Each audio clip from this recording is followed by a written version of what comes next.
First భయంకరమైన operation ఒకటి జరిగింది సార్.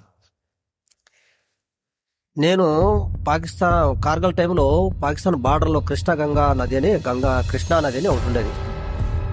అప్పర్ నీలం, లోవర్ నీలం అని 2 రూట్లు వెళ్తుంటే కార్గిల్కి వాళ్ళకి పాకిస్తానీ. వాళ్ళదే నియరెస్ట్ చెక్ సిటీ అనే ఒక లొకేషన్ ఉండేది. నేను అక్కడ ఉండేవాడిని. శివసాబ్ ఏం చేశాడంటే అడ్జిటెంట్ అంటాం, మా కంపెనీకి మాట చూస్తాడు, మేజర్ గుల్ఫామ్ జక్రయ్య సాబ్ అని, నువ్వు ఇక్కడ ఉంటే అందరూ ఊరికే వాడుతుంటారు, నువ్వు కింది పోస్ట్కి వెళ్ళు, అక్కడ డ్యూటీ ఉండు, అక్కడ ఎంఎంజీ ఉంది, అక్కడ నుంచి నువ్వు వాళ్ళ రోడ్ బ్లాక్ చేస్తా ఉన్నాడు. సో అలానే అక్కడికి వెళ్ళాను. బాగానే డ్యూటీ చూశాను, ఎక్సలెంట్గా డ్యూటీ చూశాను. అయితే వదలలే నన్ను. ఆపరేషన్ నాకు ఆ వ్యక్తే కావాలన్నాను. ఆపరేషన్ పోవాలంటే నాకు ఆ అబ్బాయే కావాలని ఒక ఆఫీసర్ పట్టాడు. సర్లని పిలిపించారు. పైకి వచ్చాము.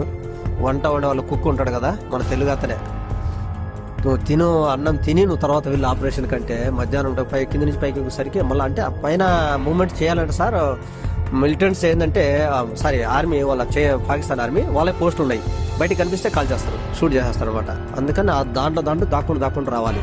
అండర్ గ్రౌండ్లో ట్రెంచెస్లో ఉంటాయి అనమాట మాకు. ఆ ట్రెంచెస్లోనే మూవింగ్ చేస్తూ పైకి వచ్చాను. పైకి వచ్చిన తర్వాత టీకి ఎంత టైం పట్టింది అంటే వెళ్ళు అన్నం లేదన్నారు. ఆ రోజు చికెన్ చేస్తూ ఉంటే తినిపోదాం అని చెప్పేసి కొంతమంది పిల్లలు ఏం చేయాలని చెప్పి నేను టిఫిన్లో తీసుకెళ్ళరా అని చెప్పేసి మా సిహెచ్ఎం గారు ఇచ్చారు. కేరళ ఆయన సురేంద్ర పిల్లయ్య సార్ అని మంచి వ్యక్తి. ఆయనకు భాషాలిటీ లేదు. ఆయన మందు తాగుతాడు కానీ వేరే వాళ్ళని అన్డిసిప్లిన్ కేసు కిందకి పోతాడు. నేను చెడిపోతాను, నువ్వు చెడిపోకూడదు, అలాంటి డిసిప్లిన్ పర్సన్. సార్లు అని చెప్పేసి టిఫిన్లో పెట్టిస్తే అది కూడా ఆఫీసర్ పోపడేసరికి నేను అక్కడ పెట్టేశాను. నేను అన్నం లేకుండా పర్వాలేదు, ఎవరికి అనవసరం మాట విన్నాను చెప్పేసి నేను అక్కడ వదిలేసి వెళ్ళాను. సార్ మేము ఇక్కడ నుంచి ఒక ట్రూప్స్ వెళ్తూ ఉంటే సివిలియన్ ముందే ప్లానింగ్ చేసి అక్కడ పెట్టారు. ఐడి పెట్టి ఎవరు ఇచ్చారో మెసేజ్ ఇచ్చారు. మెసేజ్కి మేము వెళ్తున్నాము, మా కంపెనీ నుంచి వేరే కంపెనీకి వెళ్ళి అక్కడ నుంచి ఆపరేషన్కి వెళ్ళాలి.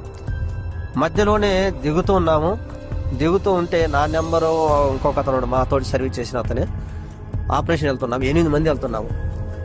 8 మంది వెళ్తుంటే ఒక కెప్టెన్ సాబు, ఒక జయశివ సాబు తమిళనాడు ఆయన, బాకీ 6 మంది 8 మంది వెళ్తున్నాం. దగ్గరికి దిగుతున్నాం సార్. దిగుతుంటే బాగా రాళ్ళ గుట్ట ఉండేది, దాంట్లో ఐడి పెట్టేశారు.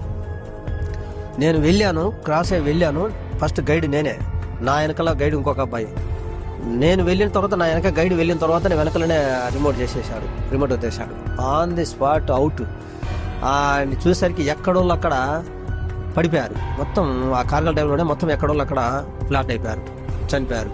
ఒక ఆఫీసర్ మాత్రం ఇలాగా కింద కొండకు కటింగ్ చేస్తాం రాస్తాకు, అది రాగాడు, నోట్ నుంచి మురుగు వస్తుంది. అప్పటికి ఆన్ ది స్పాట్ లేచి చూస్తామంటే ఐడి మొత్తం పొగ వస్తూ ఉంది. మొత్తం బ్లాస్ట్ అయిన తర్వాత పొగ వస్తుంది కదా, ఆ బ్లాస్ట్ వచ్చేసరి కిందికి జారిపోయారు. కిందికంటే స్లిప్ వెళ్ళిపోయారు వాళ్ళు సివిలియన్ మిలిటెంట్స్ దగ్గర వాళ్ళ పోస్టు. ఇంకా వెళ్ళేసరికి వెళ్ళి బాడీని టచ్ చేయడానికి ఎవరు లేరు. ఆల్రెడీ 5 మంది, 3 ఆన్ ది స్పాట్ అవుట్, ఇంకా ఒక 3 ప్రాణంలో ఉన్నారు. వీళ్ళని తీసుకొని రావడానికి ఒక సుబేదారు భయపడి పక్కన కంపెనీకి వెళ్ళిపోయాడు. నేను ఒక్కడిని మిగిలినా నేను. 8 మంది వెళ్తే ఒక సుబేదారు, 7 మంది మేము వెళ్తే ఒక ఆఫీసర్ కాకుండా అతను సుబేదారు వెళ్ళిపోయాడు. నేను బ్యాలెన్స్ ఉన్నా, ఇంకొక అతను బ్యాలెన్స్ ఉన్నాడు. ఏం చేయాలరా అని చెప్పేసి అంటే అతను ఇంకొక అబ్బాయి నాతోటి ఉన్న అతను కంబము కాటమయ్య అని అతను ఏడుస్తున్నాడు. ఏడుస్తే ఏంటంటే వాడికి ఇంకా వీక్నెస్ పాయింట్ అయిపోద్ది మిలిటెంట్కు. అలా కాదు, బ్రతికే వాడిని ధైర్యం తెచ్చి ఏం చేయాలనే కింద ఉండాలన్నమాట. ఒక అబ్బాయికి బోటి మొత్తం బయటకు వచ్చింది, పేగులన్నీ బయటకు వచ్చేసింది. అప్పుడు ఏం చేయాలి అబ్బాయికి? అరే నీకేం కాలేదు లేరా అని చెప్పేసి ఇట్లా పెట్టుకొని చేత పట్టుకొని పక్కకు వచ్చి ప్లాట్లో పడబెట్టి ఆ పేగులని లోపల దుబ్బేసి బెల్ట్ పెట్టేశా. ఆ అబ్బాయి పడుకున్నాడు, బాగా మాట్లాడుతున్నాడు. సరే సార్ నాకేం కాలేదు కదా, నీకేం కాలేదు రా అని చెప్పాను. సర్లే అని చెప్పేసి ఆ అబ్బాయి బాగానే మాట్లాడుతూ, నువ్వు లేగద్దు, నేను ఎంతవరకు చెప్పలేదు అంతవరకు లేగద్దు అని చెప్పాను. ఆఫీసర్ దగ్గరికి వెళ్ళి చూస్తే షర్టు కింద ఇక్కడ పడింది, ఈ హార్ట్ మీద వస్తూనే ఉంది, గాలి వస్తుంది, బురగలు వస్తుందండి. ఇంకా కష్టంగా అనుకున్నా.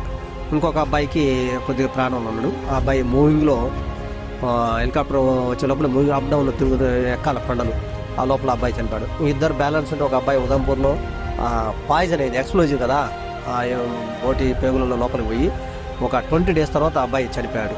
సేమ్ ఆఫీసర్ కూడా ఈ మూవింగ్లోనే ఆఫీసర్ కూడా చనిపోయాడు కంప్లీట్. అది చాలా ఫేస్ టు ఫేస్ అనేది ఆపరేషన్లో ఇలా ఫేస్ టు ఫేస్ జరిగిందనమాట.